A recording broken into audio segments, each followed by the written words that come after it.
What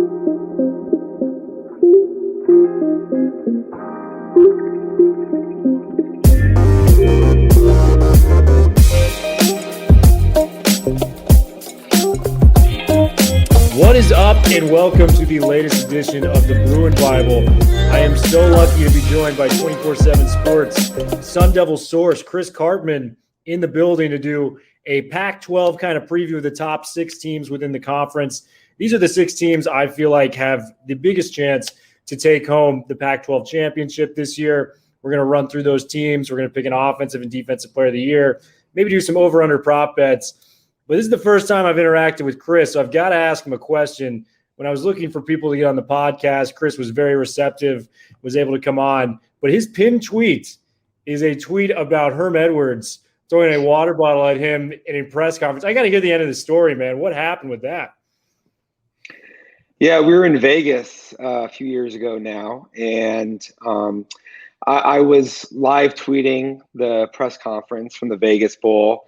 It was Fresno State and ASU, the coaches, and a couple players for each team were on there. And essentially what happened is, as I was, after I tweeted something, on my timeline, there was a video from ASU football that actually I had clicked on, and it started to play a really loud audio of one of the players, a safety on the team, started to literally shout in downtown Vegas.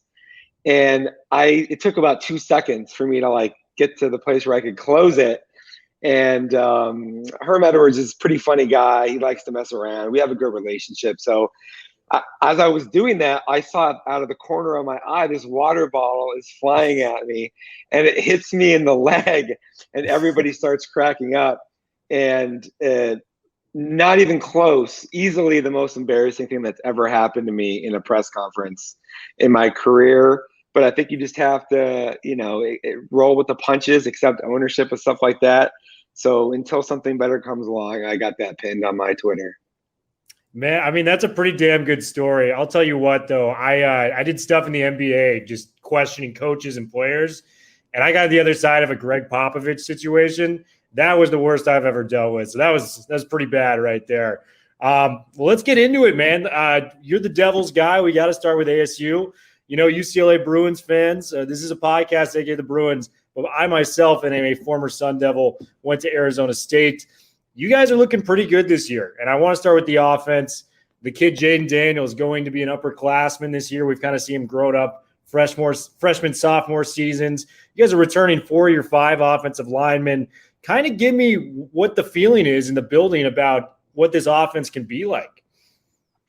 Well, we saw last year that the run game is pretty potent, right? You have Rashad White and Diamante Traynham, and really effectively 5 offensive line starters back, even though one of them didn't start last year. He started 2 years ago with Darius Henderson, who's going to be at left guard. So you got to figure that those guys are going to be really good, even though it was a 4-game sample size, smaller. They had a couple blowouts in there, right? The biggest question mark, and it seems maybe counterintuitive, is really how potent that they can be in their passing attack with Jaden Daniels and a young receiver core. They have a bunch of 4-star receivers, but none of them are really established or have proven much at all to this point. And Daniels has been really good at improvisation, making plays when he needs to. Fourth quarter, putting the team on his back and some game-winning drives.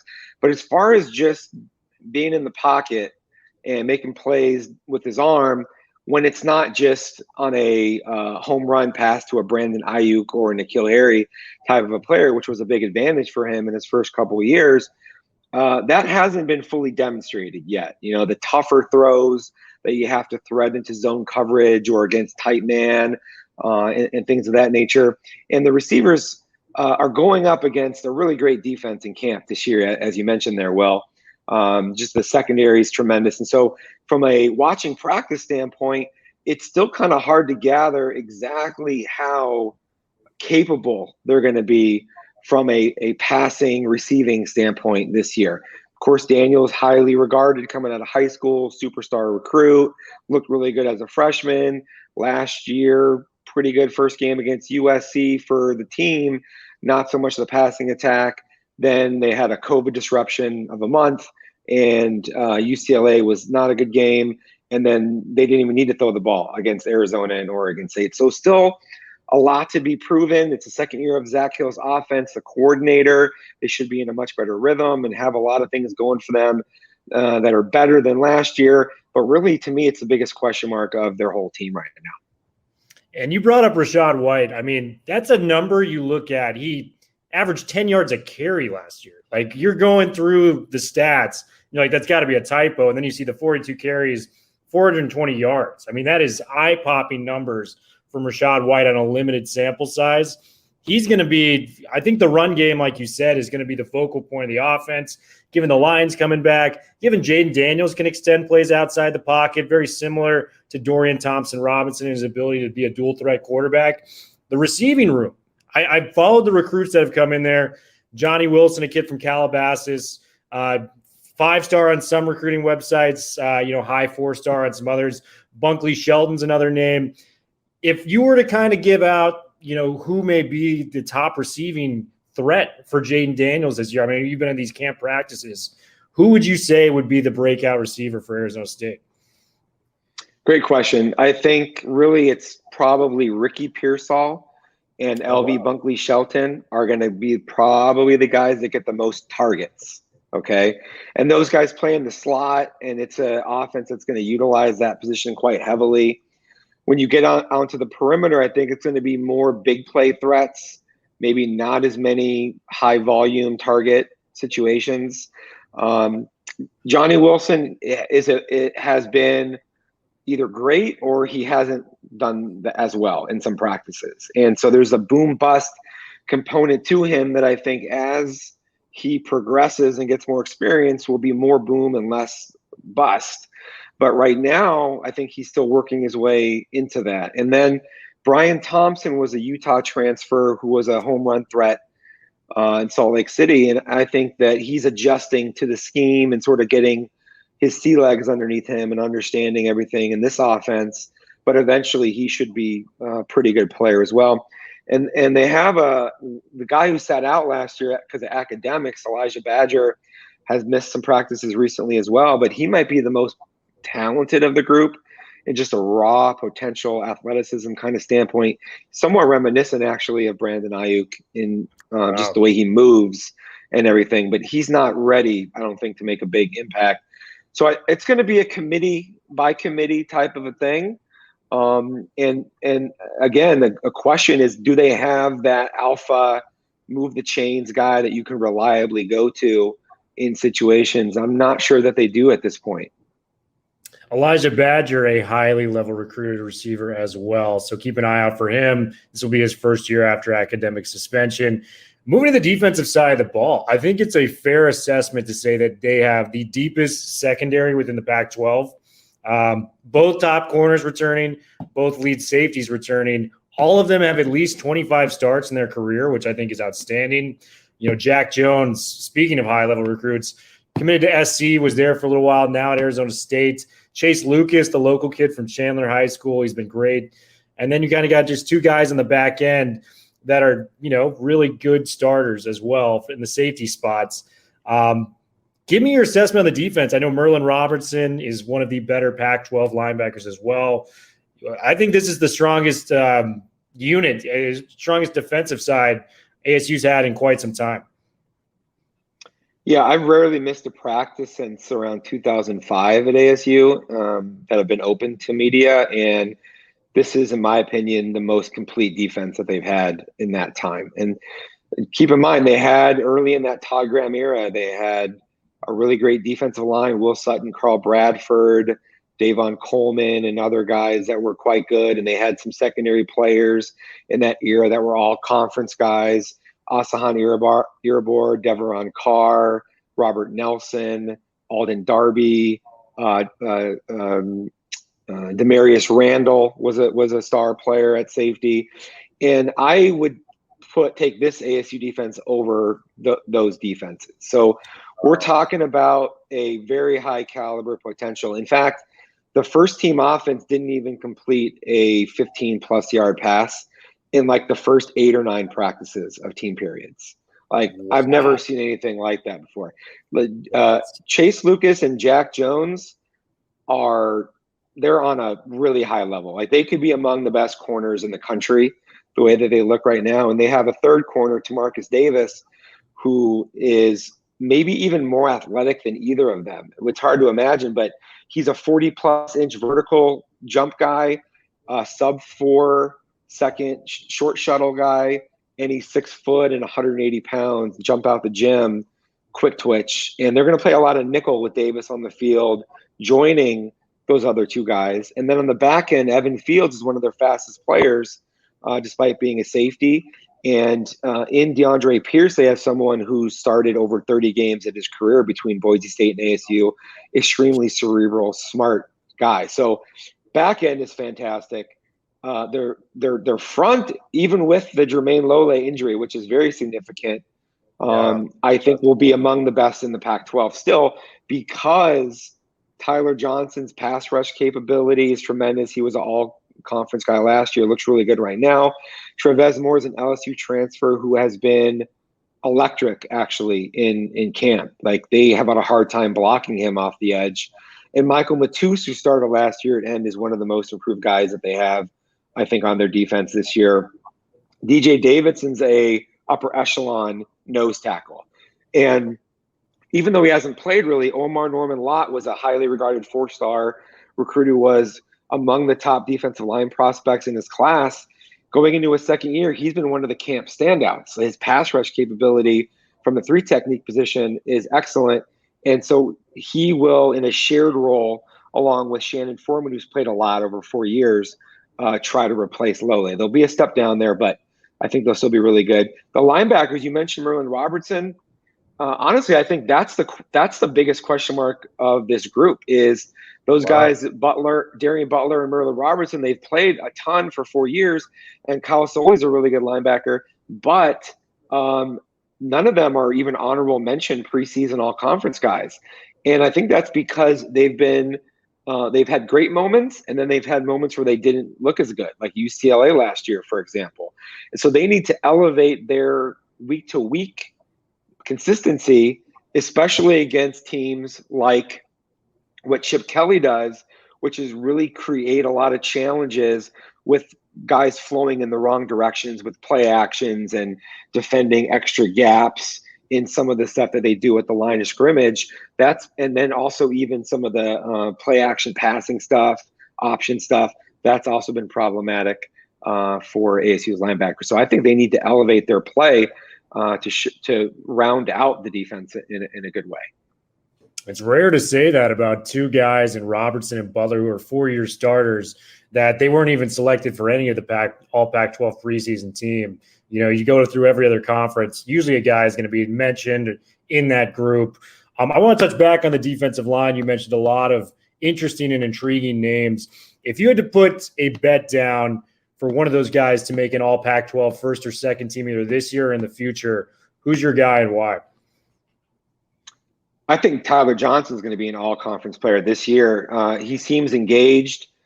He's one of the best pass rushers in the conference already. I think last year he actually led the Pac-12 in per play percentage of quarterback pressures and sacks. He's played a lot of football over the last couple of years. Last year was the first that he had his hand in the ground, so he's much more adjusted to that type of role. I think he's in shape. He has a chance to be one of the better, more dynamic pass rushers in the conference this year. I think he's going to be first or second team all-league player. And the second guy I would say is at some point in another year or two, as long as he stays healthy, Norman Lott will be in that category as well. Very nice. I got 2 over-unders for you. Is this a top 25 defense in the country, over-under? And does this team win more than 8.5 games this year, over-under? Yeah, currently I'm forecasting ASU to have a 9-3 season. So that, I think the second part and say yes.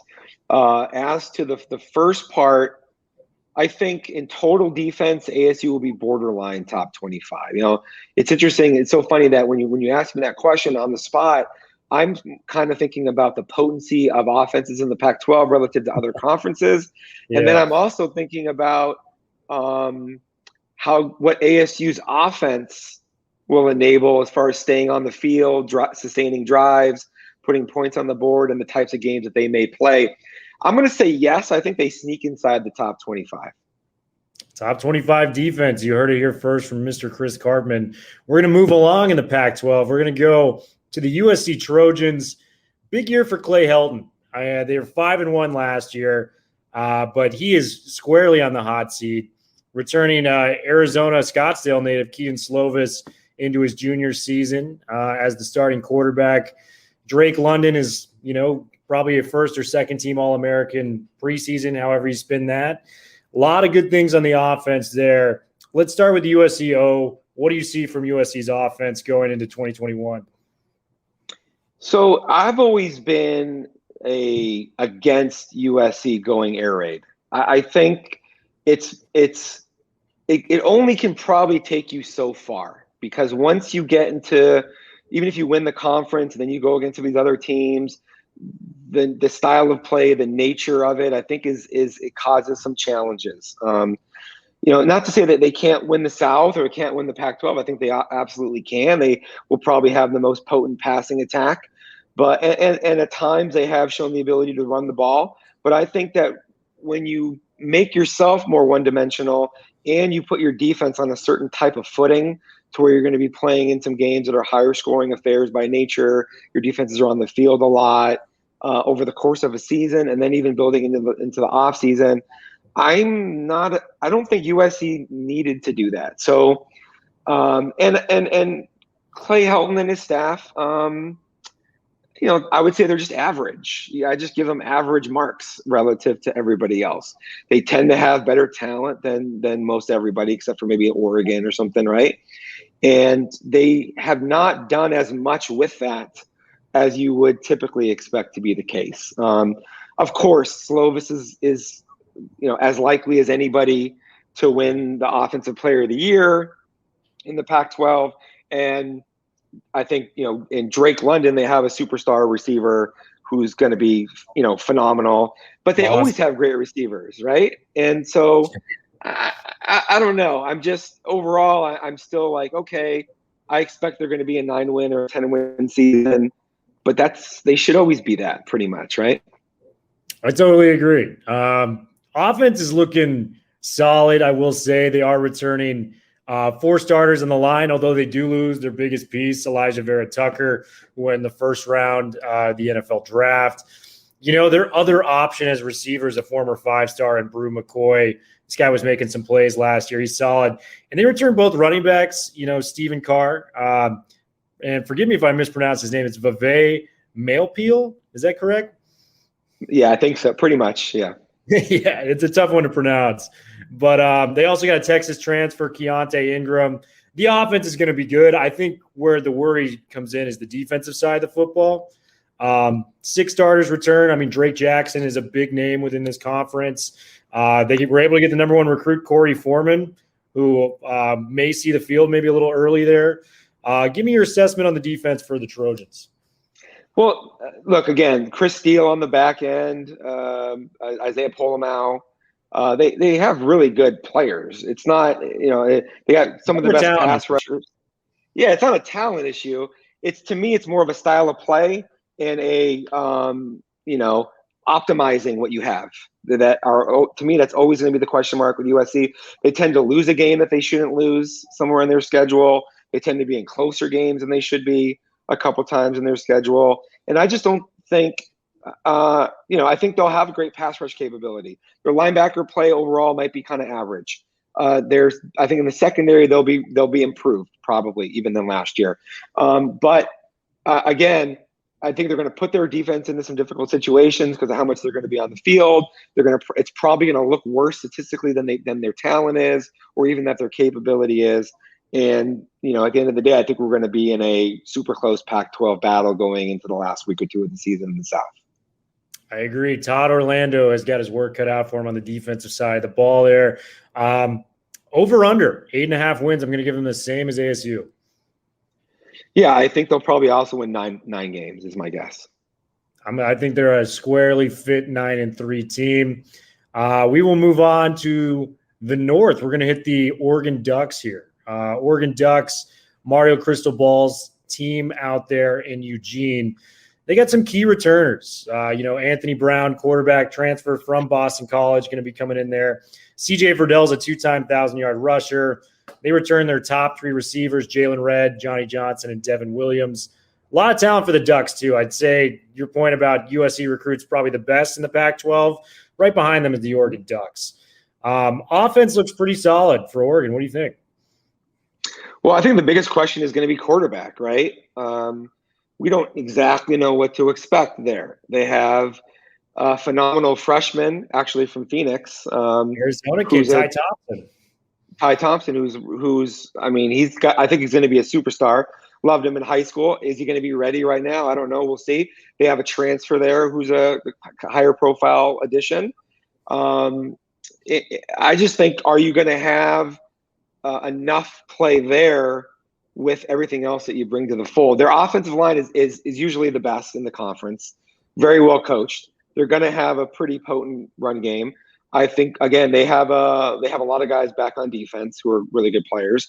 They lose more than some of the other teams in the conference, which is natural when you have guys who can go to the NFL more easily than others after a pandemic type of a season. But then their replacement opportunity is a lot better. So I think they're clearly the class of the North. I had no difficult challenge deciding who I wanted to vote for my Pac-12 media poll vote in the North. In the East, in the South, I had a much bigger challenge of trying to figure that out between USC and ASU. So if I had to pick a team to win the conference right now, I'm picking Oregon.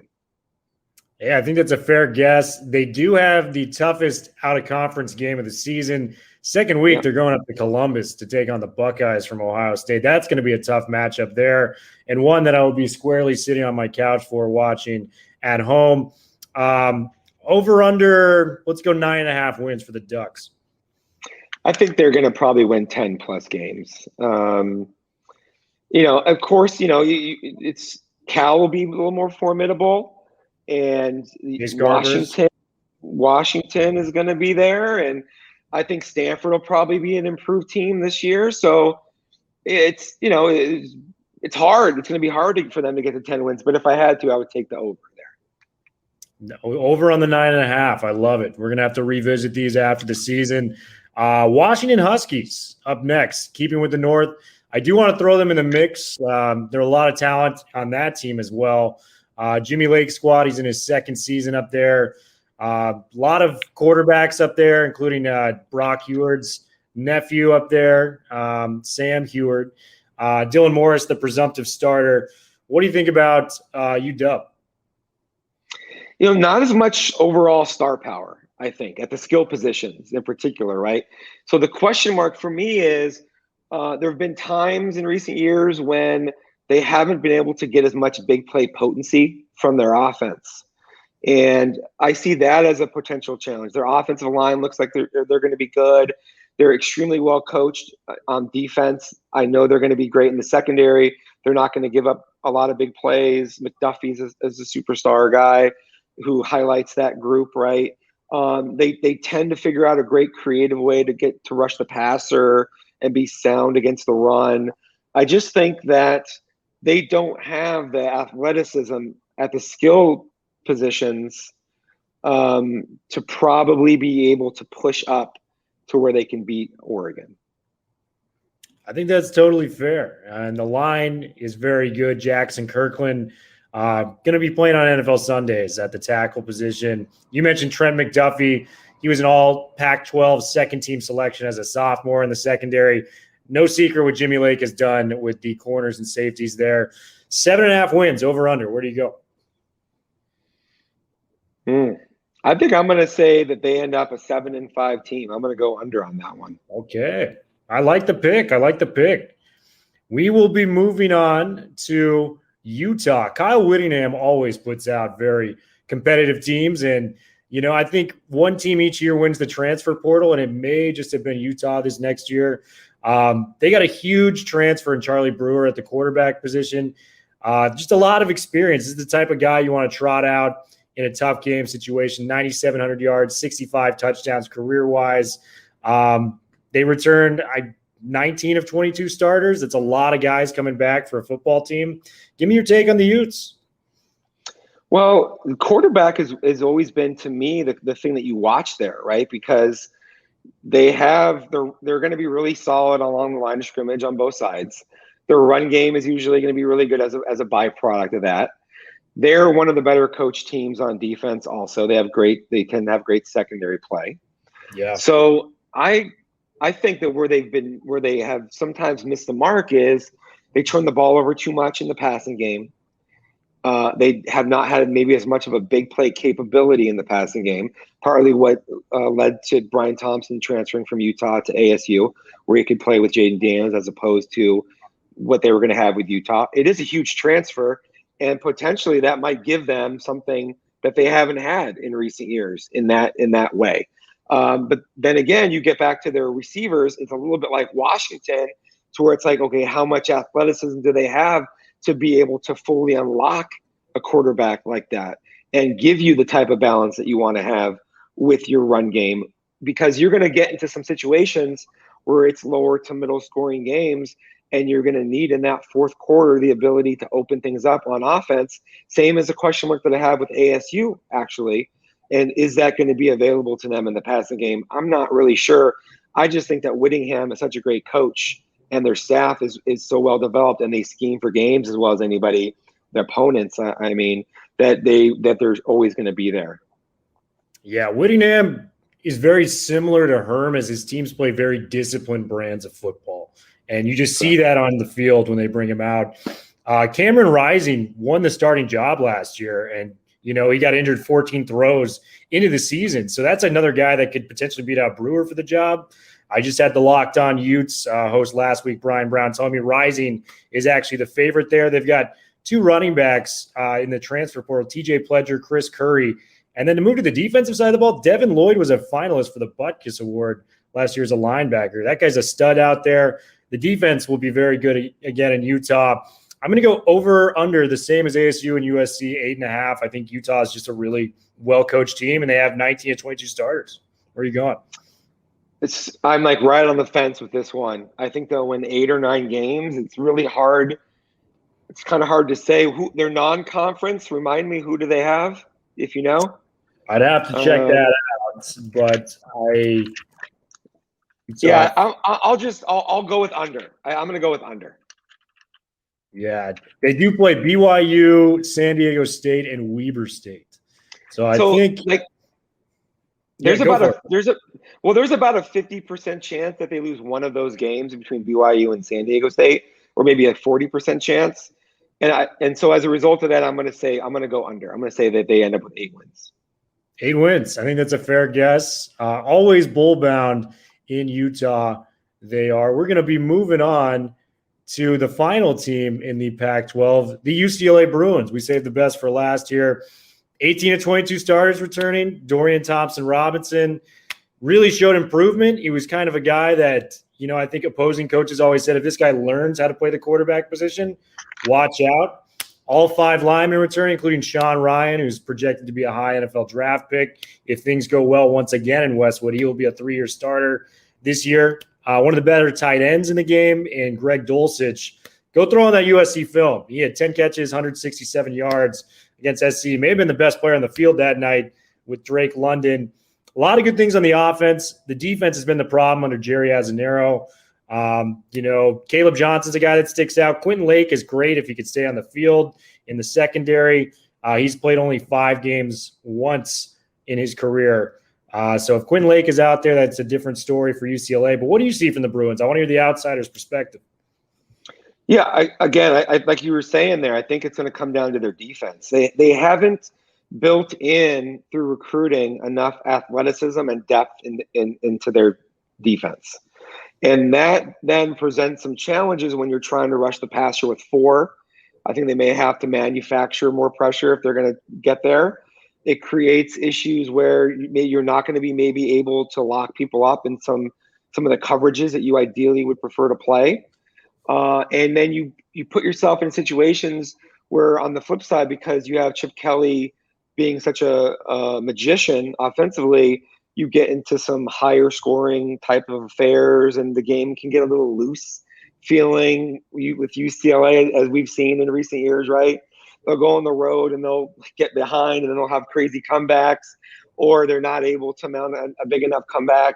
I just think that that's going to be the continuing theme that we see, because they haven't been able to get enough juice going to give them the talent that they need to be able to execute everything that they're trying to do on both sides of the field.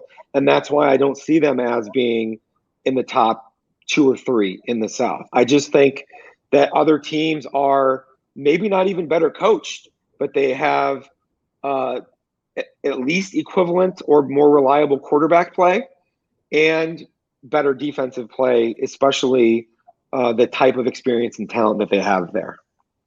And speaking of hot seats, I mean, we talked about it with Clay Helton earlier. Both coaches in the Pac or LA area are on the hot seat. Chip Kelly's got to get to at least a bowl game this year, or it's likely his tenure at UCLA is over. Chris, you've been such an awesome guest. We're going to get you out of here, but I got to hear your offensive and defensive player of the year in the Pac-12 and who you're taking as the Pac-12 champion. I think you got to go with the odds-on favorites with Slovis and Thibodeau, right? I mean, you're going to get huge numbers of yards and touchdowns out of Slovis, and Thibodeau's going to be a next-level pass rusher. He's going to get a ton of sacks and tackles for loss and all of that. And also, it's the teams that you think are most likely to win will have the players that are most likely to win those awards. So I think Oregon beats USC probably in the Pac-12 title game. I think those are all fair guesses. Chris, thank you so much for coming on, my man. We'll have to do this again. Well, my pleasure. Anytime.